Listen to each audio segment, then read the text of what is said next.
ସୁପ୍ରଭାତ ମୋର ଗେହ୍ଲାର କୁନି କୁନି ଭାଇ ଭଉଣୀମାନେ। ଶିଶୁ ସଂସାର ଶୁଣିବାକୁ ରେଡିଓ ପାଖରେ ବସିଗଲଣି ନାଇଁ? ତାହେଲେ ମୁଁ ଯାହା ଏବେ କହୁଛି ମନ ଦେଇ ଶୁଣ। ପିଲାଏ, ଆଜି ଆମେ କଥା ହେବା ଆମ ପୃଥିବୀ ବିଷୟରେ।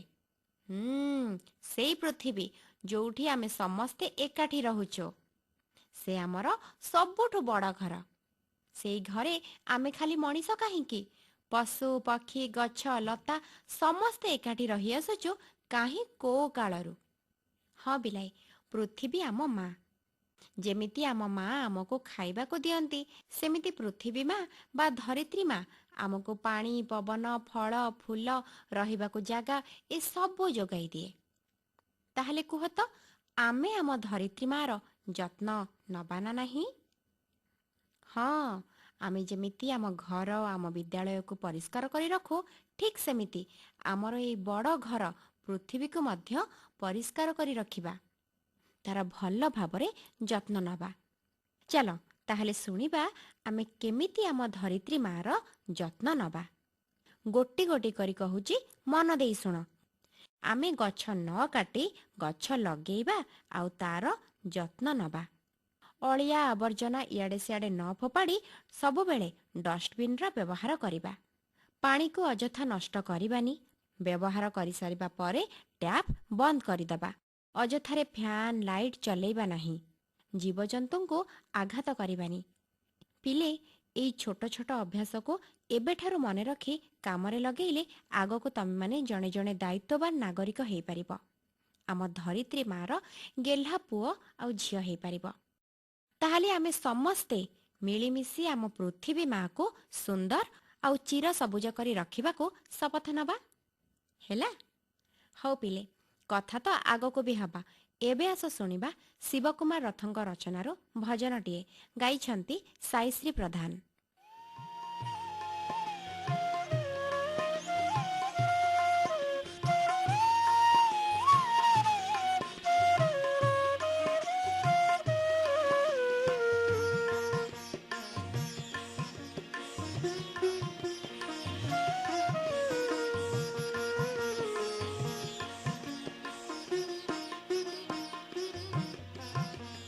किए तुमे हे अरूप निय बाट कढ़ाई, किए तुमे हे अरूप निय बाट कढ़ाई, थकी गले पाद मोर, थकी गले पाद मोर, दियो हाथ बढ़ाई, निय बाट कढ़ाई, किए तुमे हे अरूप निय बाट कढ़ाई।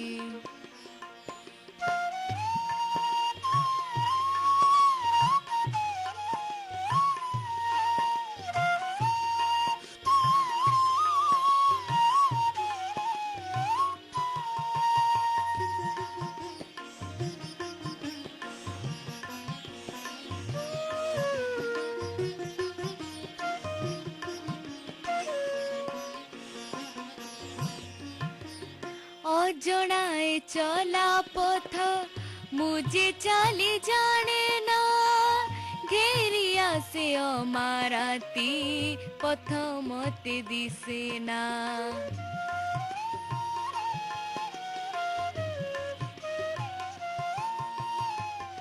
অজনায় চলা পথ মুঝে চালি জানে না, ঘেরি আসে অমারাতি পথ মতে দিশে না। কুহুক মায়া রে তুমে, কুহুক মায়া রে তুমে, দিয় দীপ জড়াই, নিয় बाट कढ़ाई, किए तुमे हे अरूप निय बाट कढ़ाई।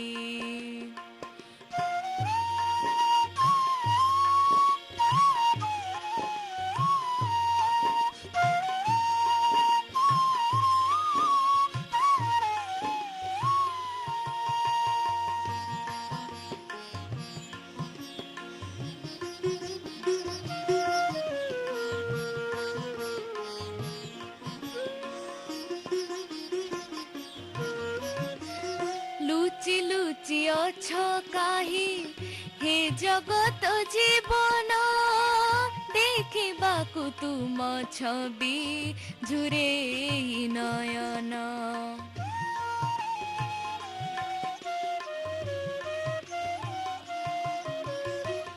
ଲୁଚି ଲୁଚି ଅଛ କାହିଁ ହେ ଜଗତ ଜୀବନ ଦେଖିବାକୁ ତୁମ ଛବି ଝୁରେଇ ନୟନ ପୂଜାର କୁସୁମ ମାଳା ପୂଜାର କୁସୁମ ମାଳା ଦେବୀ ପାଦେ ଚଢ଼ାଇ ନିୟ ବାଟ କଢ଼ାଇ କିଏ ତୁମେ ହେ ଅରୂପ ନିୟ ବାଟ କଢ଼ାଇ କିଏ ତୁମେ ହେ ଅରୂପ ନିୟ ବାଟ କଢ଼ାଇ ଥକି ଗଲେ ପାଦ ମୋର ଥକି ଗଲେ ପାଦ ମୋର ଦିଅ ହାତ ବଢ଼ାଇ ନିୟ ବାଟ କଢ଼ାଇ କିଏ ତୁମେ ହେ ଅରୂପ ନିୟ ବାଟ କଢ଼ାଇ କିଏ ତୁମେ ହେ ଅରୂପ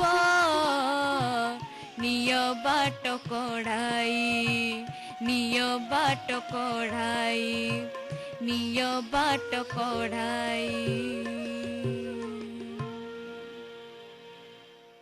ଆରେ ବା, ଭଉଣୀ ସାଇଶ୍ରୀ ପ୍ରଧାନ ଆମକୁ ବଢ଼ିଆ ଭକ୍ତି ସଙ୍ଗୀତଟିଏ ଗାଇ ଶୁଣେଇଲେ। ମୁଁ ଭାବୁଛି ତମମାନଙ୍କୁ ଭଲ ଲାଗିଥିବ ନିଶ୍ଚୟ। ହଉ ପିଲେ, ଏବେ ତମମାନଙ୍କ ପାଇଁ କ'ଣ ରହିଛି ଭାବିଲ? ହଁ, ଠିକ୍ ଭାବିଛ, ଗପ ଶୁଣିବା ଆମେ। ଗପ ତ ଶୁଣିବ, ତା ପୂର୍ବରୁ ମୁଁ କ'ଣ କହୁଛି ଶୁଣ। ପିଲାମାନେ, ଯେବେ ଆମେ କୌଣସି ଭଲ କାମ କରୁ ଆମକୁ ପ୍ରଶଂସା ମିଳେ। ହଁ, ଭଲ କାମ କଲେ ତ ସମସ୍ତେ ଖୁସି ହୁଅନ୍ତି, ଭଲ ପାଆନ୍ତି। ହେଲେ ଯଦି ଆମେ ସେଇ ପ୍ରଶଂସା ପାଇଁ ଗର୍ବ ଅନୁଭବ କରୁ ତାହେଲେ ଆମେ ଗର୍ବୀ ହେଇଯାଉ, ଅହଙ୍କାରୀ ହେଇଯାଉ। ଫଳରେ ଆମେ ଭଲ ପିଲା ହେଇନଥାଉ ନା ଜଣେ ଭଲ ମଣିଷ। ଆଉ ଭଲ ମଣିଷ ହେବାକୁ ହେଲେ ଆମ ଭିତରେ ବିନମ୍ର ଭାବ ରହିବା ଦରକାର।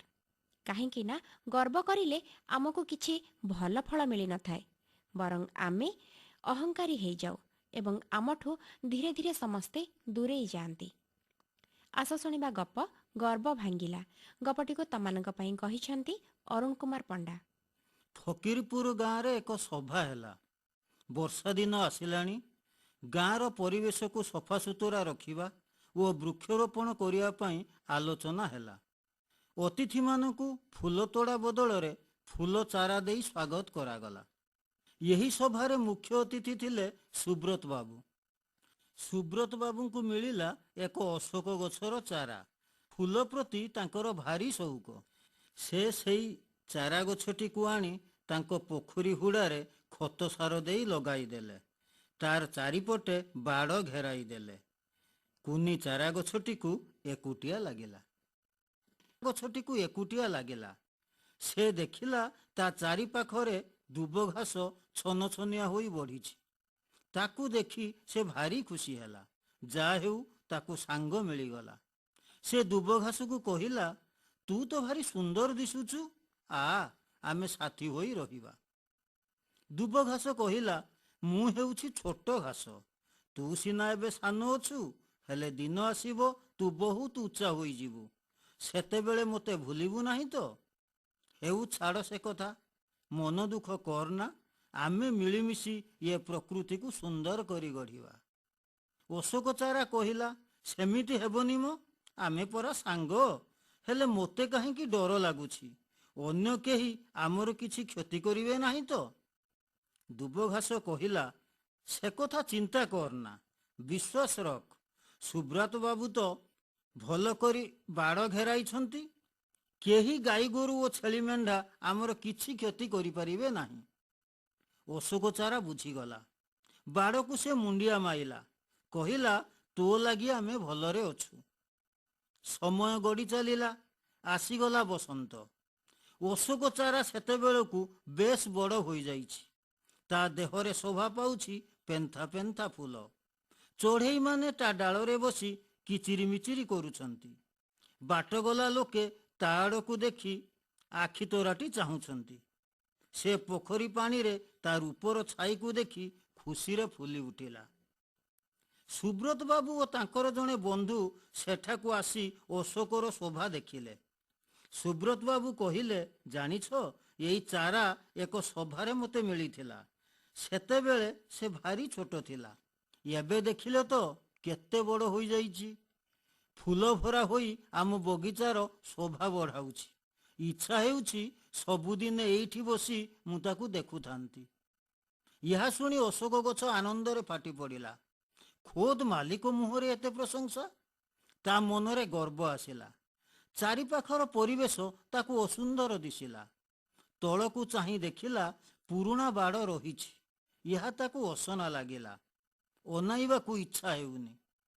ଦୁବ ଘାସ ମୁରୁକୁଟିଆ ଦିଶୁଛି। ଦରମଲା ହୋଇ ତା ଚେର ଉପରେ ଶୋଇଛି। ସେ ତାକୁ ଛାତି ଫୁଲାଇ କହିଲା, ତୁ କ'ଣ ମୋତେ ଆଗ ଭଳି ଛୋଟ ଗଛ ଭାବୁଛୁ? ଦେଖ ମୋ ଦେହରେ କେତେ ଫୁଲ। ସବୁରି ମୁହଁରେ ମୋର ପ୍ରଶଂସା। ତୁ ମୋ ସହିତ ସରି ନୁହଁ। ଏହା ଶୁଣି ଦୁବ ଘାସ ମନ ଉଣା କଲା।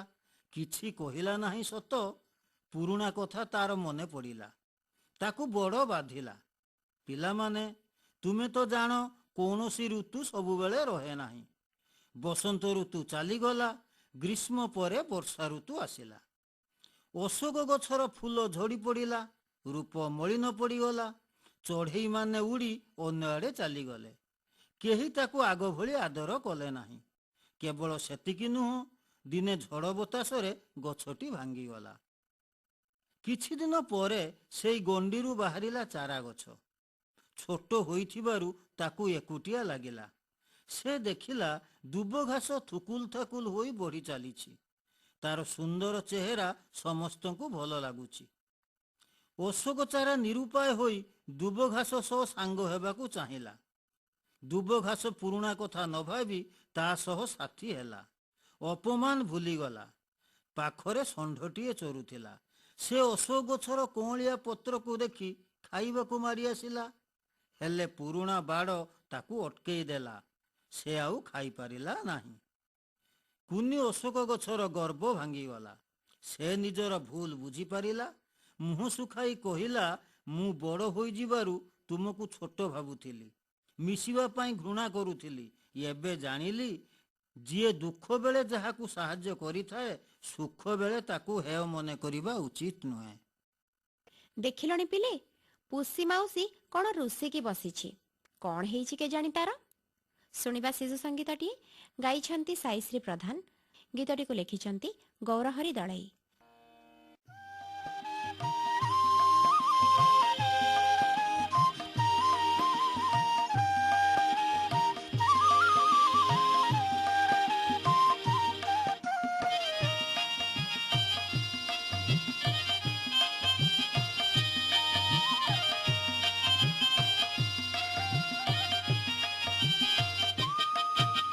ପୁଷି ମାଉସୀ ଲୋ ପୁଷି ମାଉସୀ, କାହିଁକି ବସିଛୁ ରୁଷି? ପୁଷି ମାଉସୀ ଲୋ ପୁଷି ମାଉସୀ, କାହିଁକି ବସିଛୁ ରୁଷି?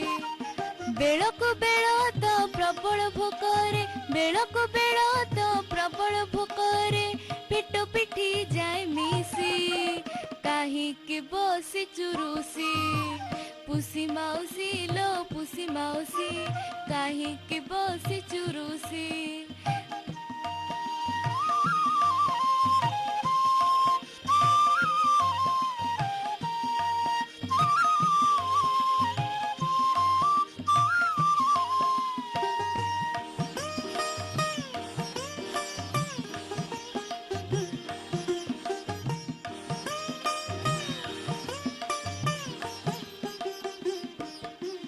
ଦେଲା ନାହିଁ କିଏ ଭଜାଇଲେ ସେ, ରହିବାକୁ ରକୁ ବସିଲୁ ରୁଷି।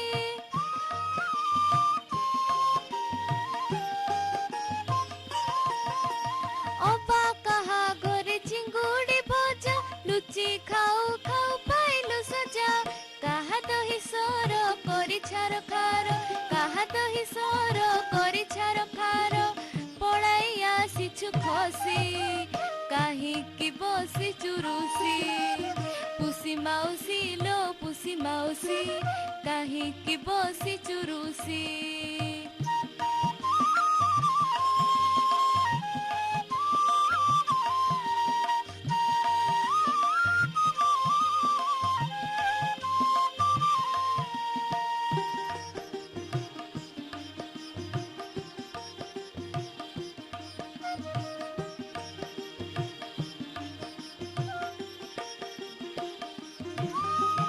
କ୍ଷୀରି ପୁରୀ ଆଉ ଛେନା ନଡ଼ିଆ ଲଡୁ ରସ ବଡ଼ି ବଡ଼ ବଢ଼ିଆ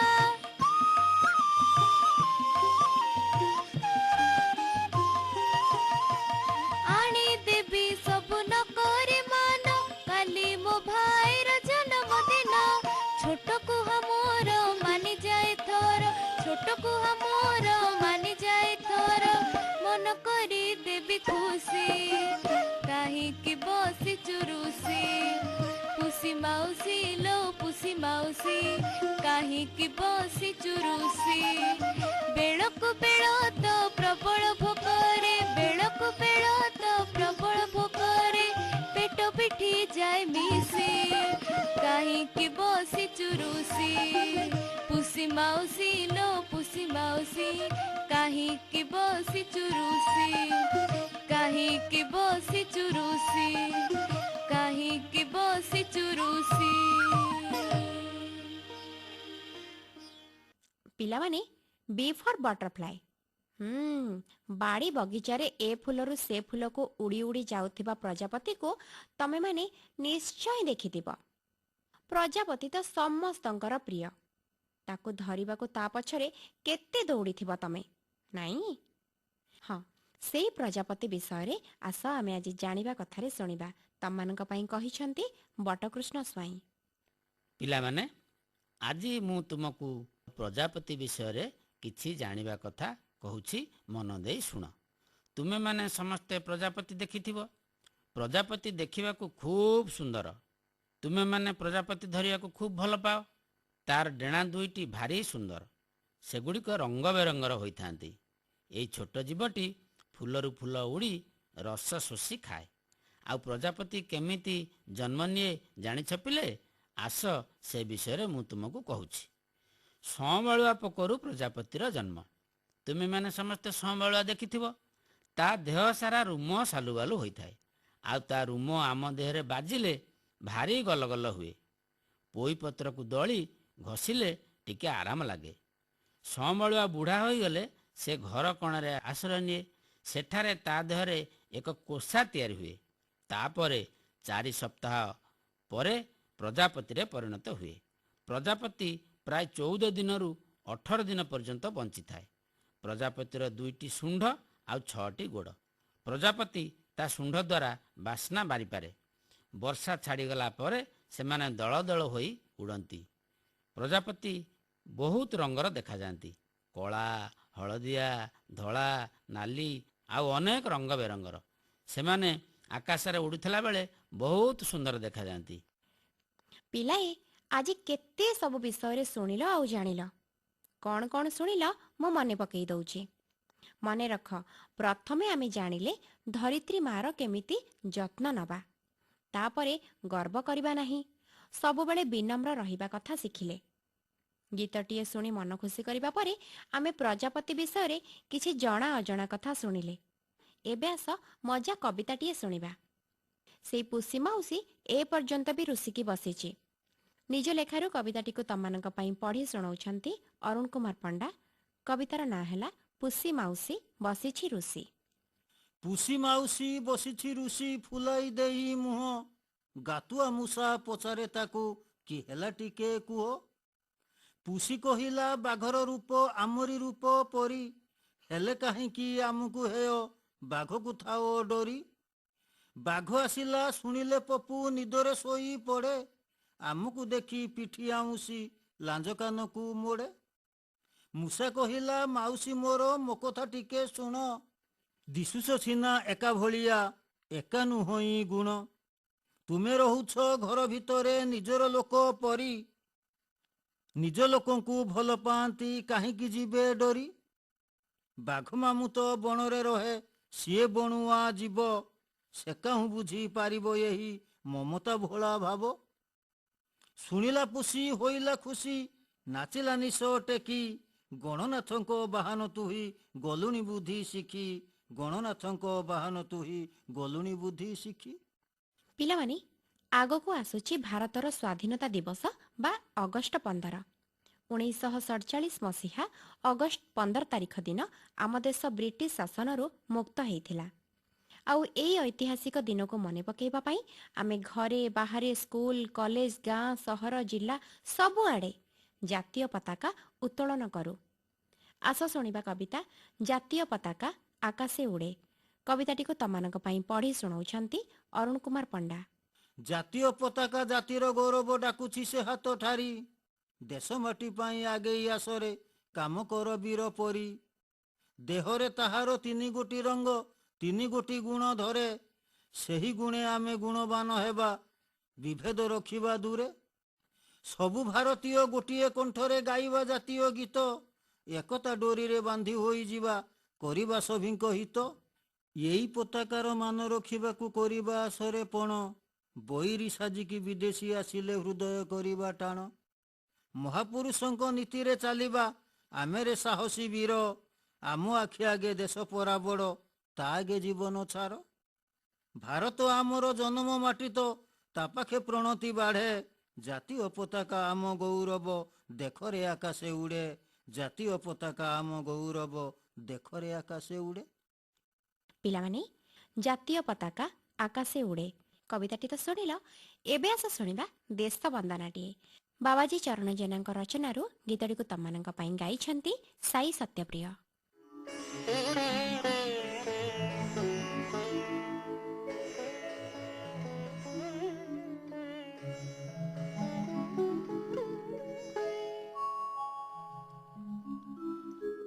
নীল আকাশে ত্রিরঙ্গা উড়ে পবনে রহি রহি, সেই আমার গর্ব গৌরব তাপরি আউ কে নাহি। নীল আকাশে ত্রিরঙ্গা উড়ে পবনে রহি রহি, সেই আমার গর্ব গৌরব তাপরি আউ কে নাহি। সেই আমার গর্ব গৌরব তাপরি আউ কে নাহি।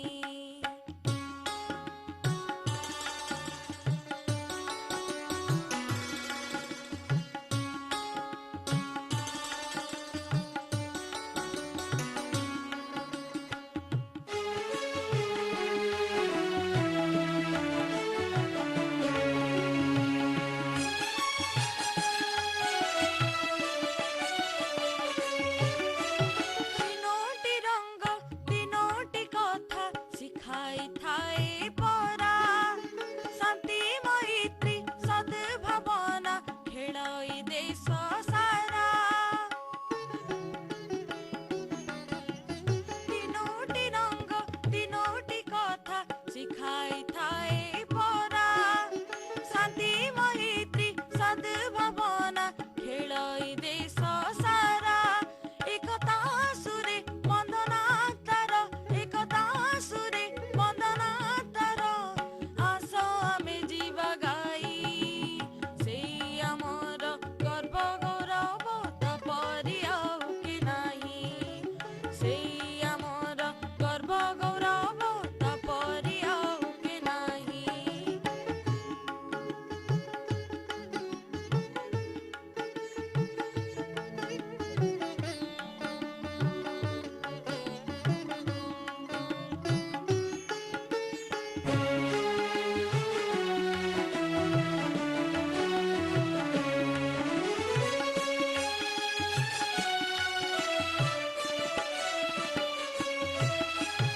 ଆମେ ସଭିଏ ଭଉଣୀ ଭାଇ ଭେଦ ଭାବ ତ ନାହିଁ। ସବୁ ଧର୍ମ ତ ଏକଥା କହେ ସର୍ବେ ସମାନ ଯାହି।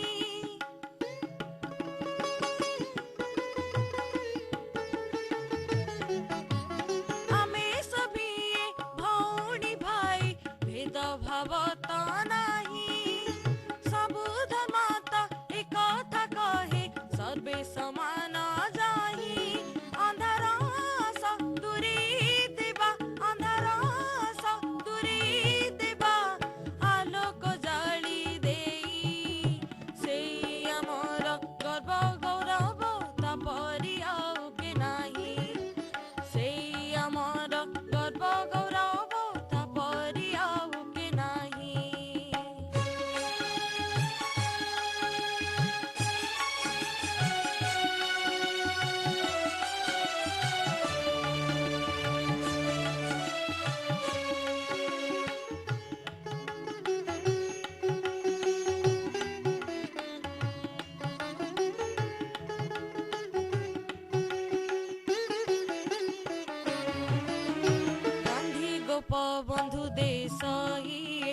ଭାରତ ଯାର ନାଁ ଆମ ପାଇଁ କି ସବୁବେଳେ ସେ ଲଗାଇ ନୂଆ ନୂଆ